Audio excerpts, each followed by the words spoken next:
Hello student.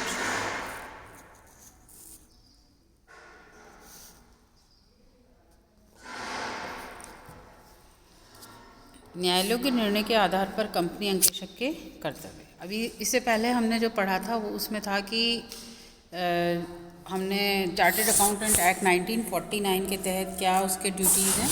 यहाँ पे हम पढ़ेंगे न्यायालय के निर्णयों के आधार पर कंपनी अंकेक्षक के कर्तव्य। Duties of company auditor on the basis of court decision. पहला है उचित सावधानी एवं चतुराई का प्रयोग। ये एक केस हुआ था डाबर एंड सन्स बनाम एस.के. कृष्णास्वामी तथा London oil storage versus Seear Hasluck and company के बीच में, जिसमें जो अंकेक्षक को चाहिए कि वे अपना कार्य उचित सावधानी व चतुराई से करे और कंपनी में अंकेक्षक को उचित सावधानी व चतुराई से कार्य न करने के कारण इसके अंदर दोषी ठहराया गया था। ठीक है। इसके बाद है किंगस्टन कॉटन मिल केस। इसमें न्याय जो जज लोब्स द्वारा यह कहा गया था कि ऑडिटर को अपने कार्य में इतनी चतुराई, हिफाजत व सतर्कता बरतनी चाहिए जितनी कि उचित रूप से एक योग्य एवं सतर्क अंकेक्षक बरत सकता है।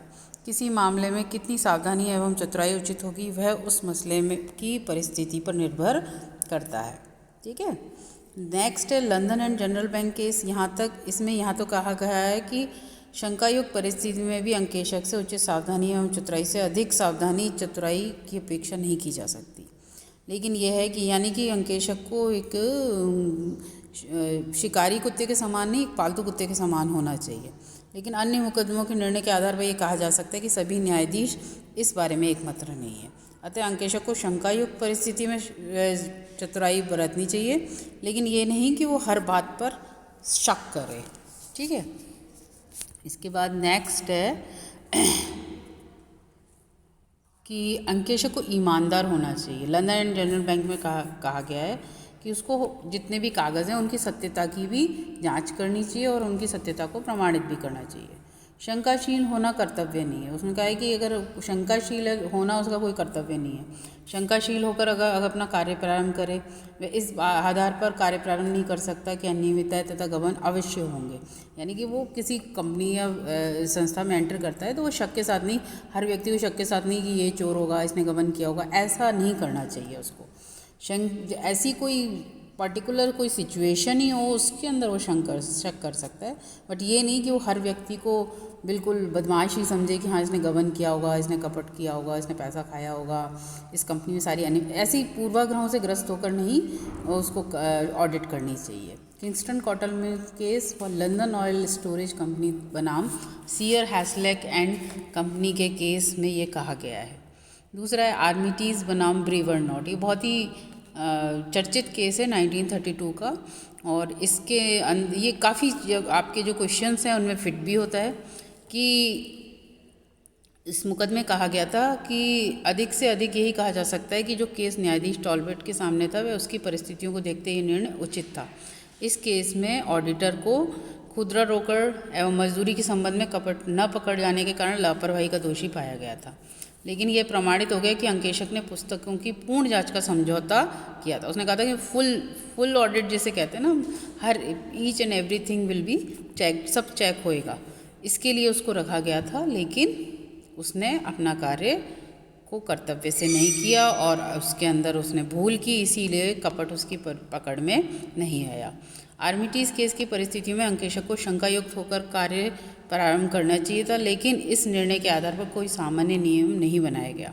सामान्य नियम किंगस्टन कॉटन मिल केस द्वारा स्थापित यही है कि अंकेक्षक को उचित सावधानी चतुराई से कार्य करना चाहिए, और उचित सावधानी और चतुराई में यह नहीं आता कि वो अपने कार्य को शक के आधार पर करे, कि हर व्यक्ति पे शक करे। इतना आवश्यक हो जाता है कि किंगस्टन कॉटन मिल केस के निर्णय की तारीख से अब तक मनुष्य का ज्ञान और अनुभव बहुत बढ़ गया है। सावधानी व चतुराई के जिस स्तर को उस समय उचित कहा जा सकता था, आज नहीं कहा जा सकता।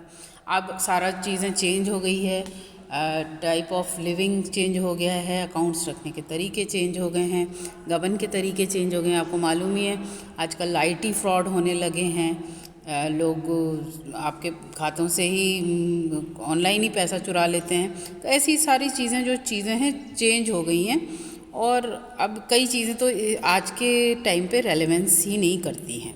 ठीक है।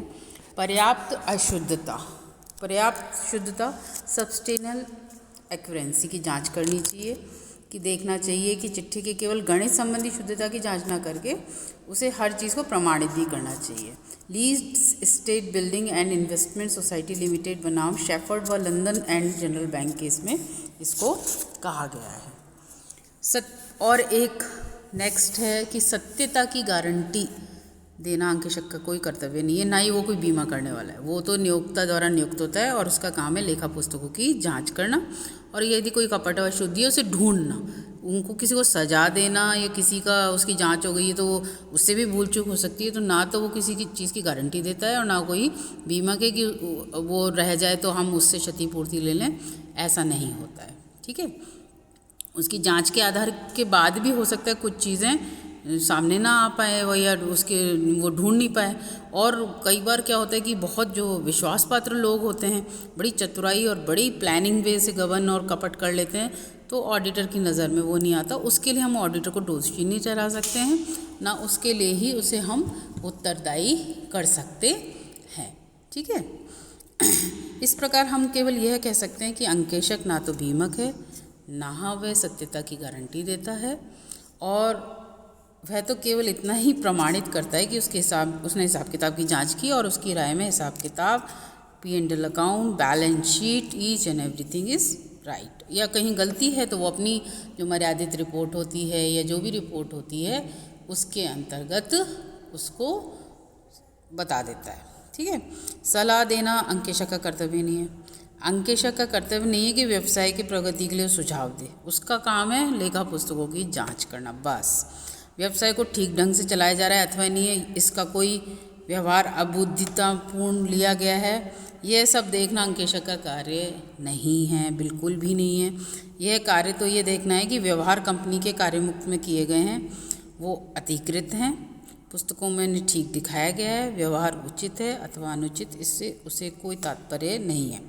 ये किस केस में कहा गया है? London and general bank case के अंतर्गत इसको कहा गया है। ठीक है, इसके बाद है अंकेशक का कर्तव्य है सूचना देना। उसका कर्तव्य केवल जो उसके शेयर होल्डर्स हैं या जिसने उसे नियुक्त किया है, यदि गवर्नमेंट है तो गवर्नमेंट, बस उसकी सूचना देना है। सूचना बनाना नहीं है, कुछ भी नहीं करना है, बस अपने जांच करके उनको सूचित करना है कि हाँ मैंने ये जांच की, ये सही पाई गई, ये गलत पाई गई, या यहाँ पे ये गलतियाँ थी, ये कुछ था, ये सब उसको बताना है।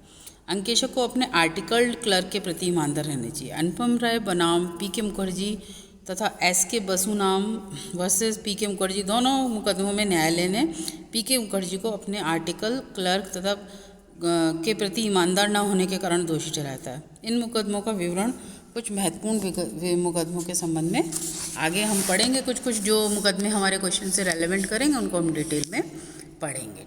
ठीक है, इसके बाद है अंकेशक को नियोक्ता को धोखा देकर पारिश्रमिक नहीं प्राप्त करनी चाहिए।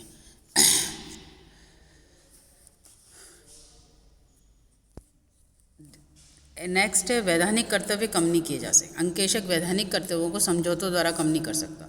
Newton versus Birmingham Small arms company case में निर्णय दिया गया कि यदि कंपनी के अंतर नियमों में कोई परिच्छेद है जिसके द्वारा अंकेशक के वैधानिक कर्तव्यों को कम किया जाना चाहिए तो वह परिच्छेद शक्ति के बाहर अल्ट्रा वायरस और निरर्थ होगा। ठीक है, नेक्स्ट है अंकेशक को रखवाली करने वाले कुत्ते के समान होनी चाहिए, शिकारी कुत्ते के समान नहीं होना चाहिए। अंकेशक के कर्तव्यों के संबंध में इस कथन को स्पष्ट करने के लिए हम उत्तर को 3 भागों में बांटेंगे। इस कथन का प्रयोग रखवाली, आपने देखा होगा क्या होता है, कुत्ता जो पालतू कुत्ता होता है वो सबको नहीं भौंकता है, किसी किसी को भी भौंकता है, और किसी पे उसे शक होता है उसी को भौंकता है, ये काटने के लिए नहीं दौड़ता है। लेकिन जो शिकारी कुत्ता होता है वो तो देखते ही हर जने को, हो सकता है अपने मालिक को भी खा जाए। तो अंकेशक की ड्यूटी ये है कि वो अपने कार्य को शंकायुक्त होकर एंटर नहीं करे कि हर जने को ही शक की दृष्टिकोण से देखे। वो उसे जिस पे कुछ संदेह लगे थोड़ा बहुत उसी पे उसको जांच करनी चाहिए। इसमें कहा गया है कि इस कथन का प्रयोग सन 1896 में जस्टिस लोब्स ने किंगस्टन कॉटन मिल केस में किया था। इस कंपनी के लाभों का स्टॉक की वैल्यू और क्वांटिटी बढ़ाकर उसे आर्टिफिशियली बढ़ा दिया गया था। इससे क्या हुआ, अंकेशक ने स्वयं स्टॉक का सत्यापन न कर मैनेजर ने जो उसे प्रमाण पत्र दिया उस पर विश्वास कर लिया। यानी मैनेजर एक जो विश्वास पत्र आदमी होता है उस पर विश्वास कर लिया। न्यायालय के सामने ये प्रश्न होगा, यदि अंकेशक कोष्टक की विस्तार जांच न करके मैनेजर के प्रमाण पत्र पर विश्वास करता है तो वह लापरवाही का दोषी है। जस्टिस लोब्स ने निर्णय के समय अंकेशक के कर्तव्य की व्याख्या करते हुए कहा, an auditor is not a bound to be detective or as was said to approach his work with suspicion or with a foregone conclusion that there is something wrong. He is a watchdog but not a bloodhounded. यानी कि वो एक पालतू कुत्ते के समान है, ना कि रखवाली करने वाले कुत्ते के समान। रखवाली करने वाले कुत्ते व शिकारी कुत्ते की विशेषता है तथा उनके अंकेशक पर घटित करना, ये मैंने आपको अभी पहले बता ही दिया। इस पूरे केस को हम अगर डिस्क्राइब करें तो उस अंकेशक को शंकायुक्तों के कार्य नहीं करना चाहिए, उसे हर व्यक्ति पे शक नहीं करना चाहिए, और अंकेशक विश्वास पात्र आदमियों पे विश्वास कर सकता है। अंकेशक को ईमानदार होना चाहिए, अंकेशक को ईमानदारी से काम करना चाहिए, उसे केवल गणित संबंधी शुद्धता ही नहीं देखनी चाहिए, सारी चीज़ों की जांच करनी चाहिए। अंकेशक को उचित सावधानी व चतुराई से कार्य करना चाहिए। और लास्ट एंड लीस्ट क्या था, अंकेशक कोई जासूस नहीं है, वो कोई शिकारी कुत्ता नहीं है, कोई जासूसी के लिए नहीं रखा गया, उसे जांच के लिए रखा गया है। ठीक है, अंकेशक एक रखवाली करने वाले कुत्ते के समान है, लेकिन एक गली का साधारण कुत्ता भी नहीं है वो। ठीक है, उसे विश्वासपत्र कर्मचारियों द्वारा योजनाबद्ध ढंग से की गई चोरियों को ना पकड़ सके हो सकता है, लेकिन वह सामान्य चोरियों को अवश्य पकड़ लेगा। कथन की मर्यादा एवं जो निष्कर्ष है, कॉन्क्लूज़न यही निकलता है कि अंकेशक